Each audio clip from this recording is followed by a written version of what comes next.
ನಮಸ್ಕಾರ. ವಿಶ್ವಾನಿ ಟಿವಿ ಸ್ಪೆಷಲ್ಗೆ ಸ್ವಾಗತ. ನಾನು Chidanand Rudrapur Math. Bigg Boss Kannada season 11ರಲ್ಲಿ ತ್ರಿವಿಕ್ರಮ್ ಫಿನಾಲೆ ಸ್ಪರ್ಧೆ ಎನಿಸಿಕೊಂಡಿದ್ದಾರೆ. ತ್ರಿವಿಕ್ರಮ್ ಅತ್ಯುತ್ತಮ ಆಟ ಪ್ರದರ್ಶಿಸುತ್ತಿದ್ದಾರೆ, ಆಟ ಆಡುತ್ತಿದ್ದಾರೆ. ಆದರೆ ಈಗ ತ್ರಿವಿಕ್ರಮ್ ದೊಡ್ಡ ಮನೆಯ ಬಾಗಿಲು ದಾಟಿ ಹೊರ ಬಂದಿದ್ದಾರೆ. ಹಾಗಂತ ತ್ರಿವಿಕ್ರಮ್ ಎಲಿಮಿನೇಟ್ ಆಗಿಲ್ಲ. ಈ ವಾರ ಮನೆಯಲ್ಲಿ ಎಲಿಮಿನೇಷನ್ ಡ್ರಾಮಾ ನಡೆದಿದೆ. ಹಾಗಾಗಿ ಕೆಲವೊಂದು ಸ್ವಾರಸ್ಯಕರ ಘಟನೆ ನಡೆದಿದೆ. ತ್ರಿವಿಕ್ರಮ್ ನಿಜವಾಗಿಯೂ ಎಲಿಮಿನೇಟ್ ಆದರು ಎಂದು ತಿಳಿದ ಭವ್ಯ ಗಳಗಳನೆ ಅತ್ತು ಕಣ್ಣೀರಿಟ್ಟಿದ್ದಾರೆ. ಈ ವಾರ ತ್ರಿವಿಕ್ರಮ್ ತಮ್ಮನ್ನು ತಾವೇ ನಾಮಿನೇಟ್ ಮಾಡಿಕೊಂಡಿದ್ದರು. ತಮ್ಮ ತಂಡದವರನ್ನ ಸೇಫ್ ಮಾಡಲು ಹೋಗಿ ಈ ರೀತಿ ಮಾಡಿದ್ದರು.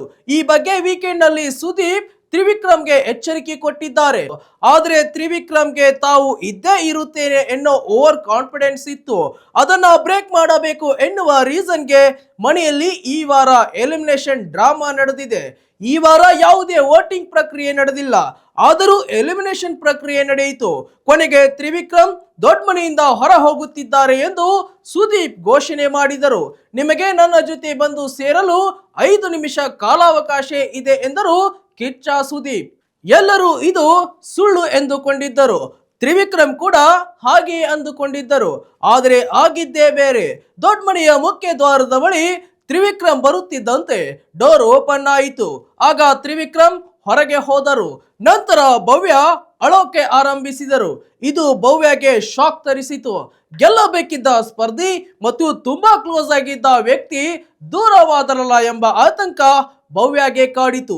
ಮನೆ ಮಂದಿ ಕೂಡ ಶಾಕ್ ಆದರು.